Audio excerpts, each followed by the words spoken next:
What's going on, guys? Welcome back to the channel. I hope you guys are having a great day. We're going to continue with the breakdown of the problem of evil. And if you have not been to this channel before, welcome. On this channel, we try to grab your faith by the book and try to answer the hard questions of Christianity. So the next theodicy we have of the problem of evil, or theory or solution, however you want to word it, of the problem of evil is free will. Is free will gonna be our answer? I guess we'll have to find out all that and more after this. Okay, so here's the thing with free will. Free will is kind of a fickle mistress. Let's start off with the whole argument. The whole argument of free will is the fact that we are free to move about and do what we please. So that's basically the whole, it's not really an argument to itself, it's more of an amendment, so to speak, somebody's rebuttal to the problem of evil.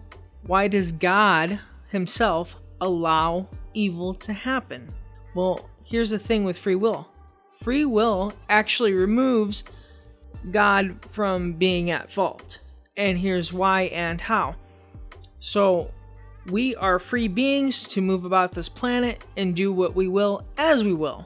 Kind of do what we really see fit in any given situation. Now, if I go off and I do something bad or evil, then that's not God's fault, if that makes sense. So by not putting God as the guilty party, we're actually placing the blame where it more directly belongs, is on ourselves.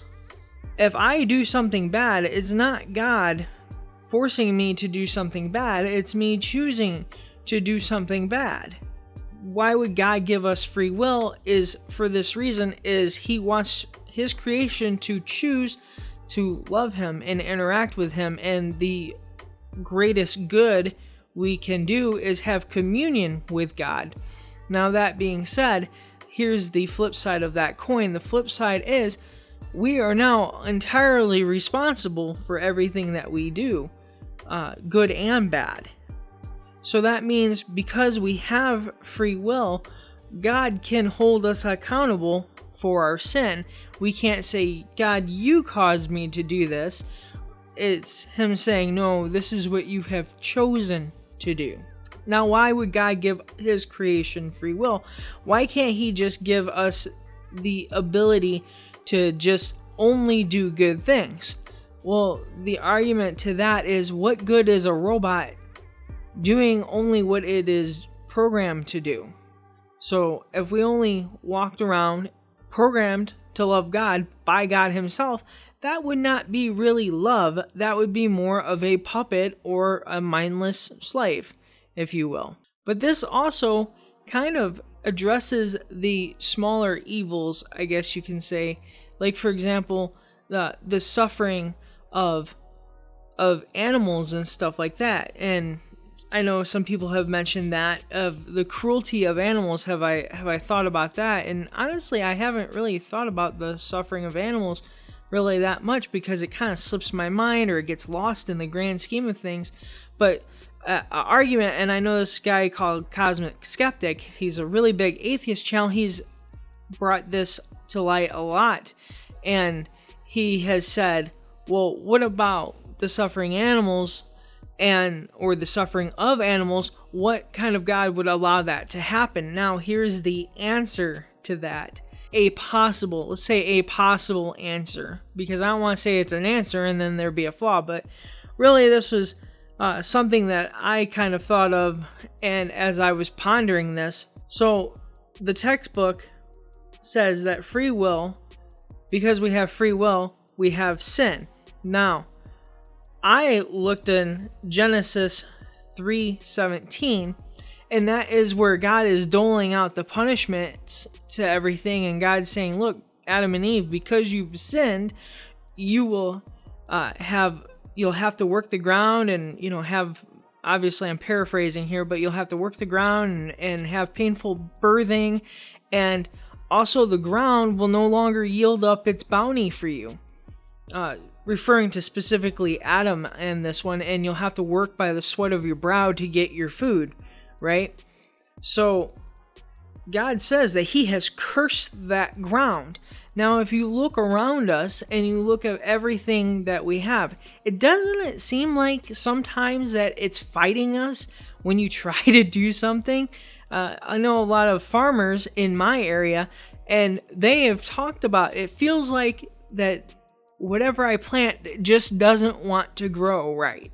Or whatever I'm trying to cultivate just doesn't, it just fights me, you know, it just kind of battles, a constant battle. And that's part of when, you know, farmers in our area, when they yield a good harvest, there's a lot of rejoicing and thanking God for that. The ground is not gonna just give it up anymore for us. The ground has been cursed. There is a toil now. There is a form of quote-unquote suffering now that has to be endured. Now, how does this relate to the animals, right? Well, the argument that keeps getting brought up is, with nobody around in the forest, a lightning bolt strikes a deer. That deer is burned so badly that it can not fend for itself anymore, and it's cursed to die, or not cursed, but its fate is to die a long and suffering, painful death. So they say, how can a just God allow this to happen? When we look at in Genesis 3:17, it's because of the curse of sin. We are no longer white as snow, and that's why Jesus had to die on the cross, to redeem us, basically, from our fallen nature. Now, that doesn't it automatically wipe away the stain of sin, but it does put us back in right standing with God. But because of that, if you look at everything that goes on in our day-to-day life, I mean, come on, 2020, yeah, I say more, right? My point is, though, is that as we look around and we see that this world is struggling, and it's a lost and dying world, and it's having a hard time with everything, and it's no longer just going to give it up. It's not going to give up the bounty. It's not just going to have everything all cherry-picked for us anymore. And because of that, unfortunately, a sad side effect is that animals suffer. Well, I hope you guys found this video slightly entertaining.